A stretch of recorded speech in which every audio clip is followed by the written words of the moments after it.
Fortnite is a game that needs no introduction, though it doesn't hurt, does it? In 2017, the game was released as Save the World. Basically, it was a tower defense game where you build forts at night.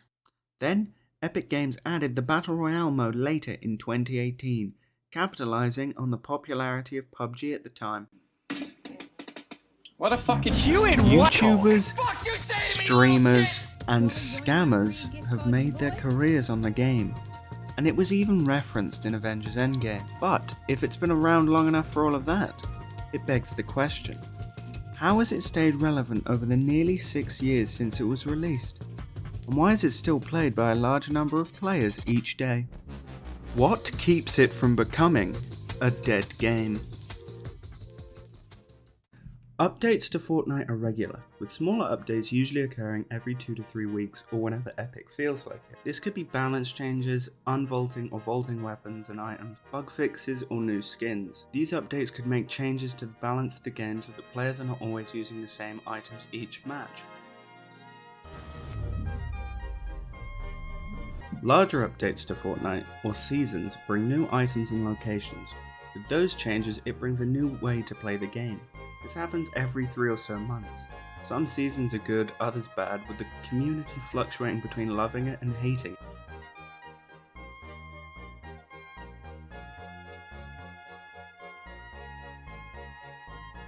But the most significant update that Fortnite does regularly is changing the chapter. This usually happens after multiple seasons. Chapter lengths vary between each chapter. A new chapter completely changes how you play the game and where you play, bringing an entirely new island and story that comes along with it. Yes, story. This Battle Royale has a storyline. This is something that also has people coming back every time there's a new update, so they can learn new lore about why Optimus Prime is doing the griddy on the island and how that affects the trout population, or whatever the actual storyline is this time. I certainly hope you've got a fishing license! Though updates are positive, they do create a sense of limited time. You only have X days before the end of the season. Your favourite gun might only be in the game for a few more days. Updating and vaulting items is a good idea for newer players, because it allows them to join the fun without having to learn nearly 6 years of content and be overwhelmed by that.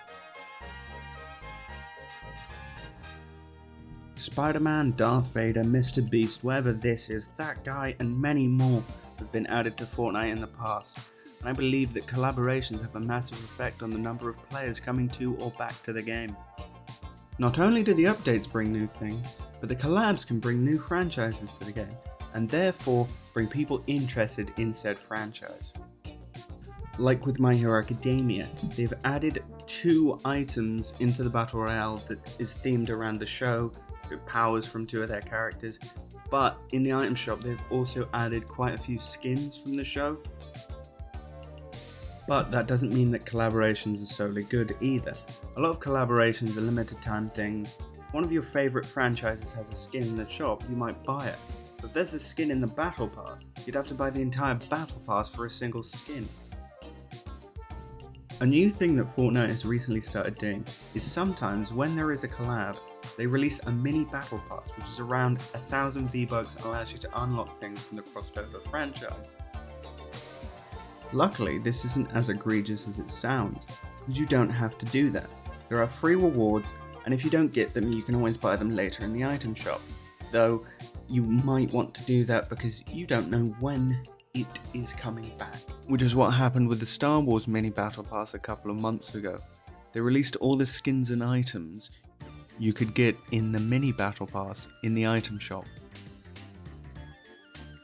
You've probably noticed a running theme between the points I've made. Fortnite has become less of a game and more of an experience, and because it's a live service game, it comes with the fear of missing out. I've played Fortnite for a year now. I have 500 hours in the game, and the game is completely different from the one I started playing. Even in my friend group, and between the 4 of us, we all started playing at different times, so we all have a different Fortnite in our minds when we think about it. Maybe it's intentional, or it's something I've just overanalyzed, but it's not hard to say that because of FOMO there is a risk of not experiencing the current Fortnite experience that you are seeing your favourite influencer or what your friends are sharing on social media.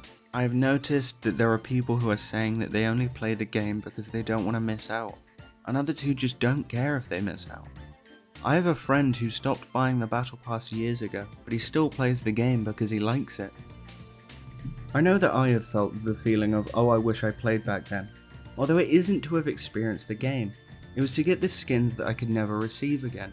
I don't think Epic Games is going to lift the restriction of Battle Pass skins being exclusive, but I wish they would, to alleviate the fear of missing out on a lot of their audience.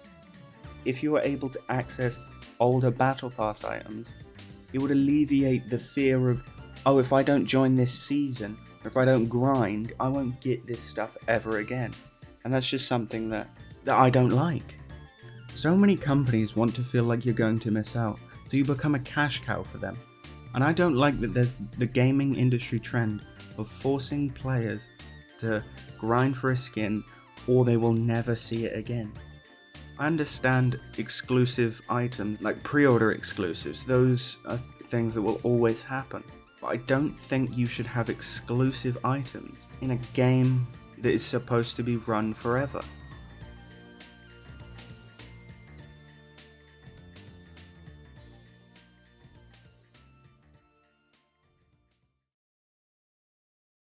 Fortnite has stayed relevant through updates, collabs, and a little bit of FOMO, but I don't think the game is going anywhere anytime soon. Not just because of those three reasons. I believe that underneath all of that, there is a fun game to play.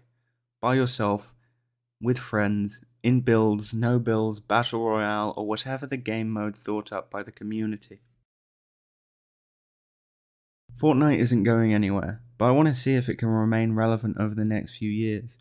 Especially with some, rightfully so, hating the gaming industry trend of keeping games alive longer as a way to get more out of their player base. So, to answer the question, why isn't it a dead game?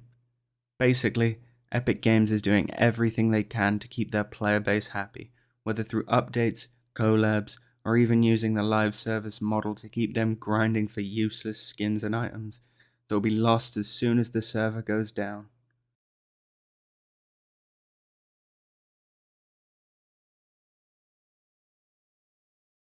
Yes, I know that Fortnite is now 6 years old with its birthday event. I'm just not going to go back and change all the bits that say nearly.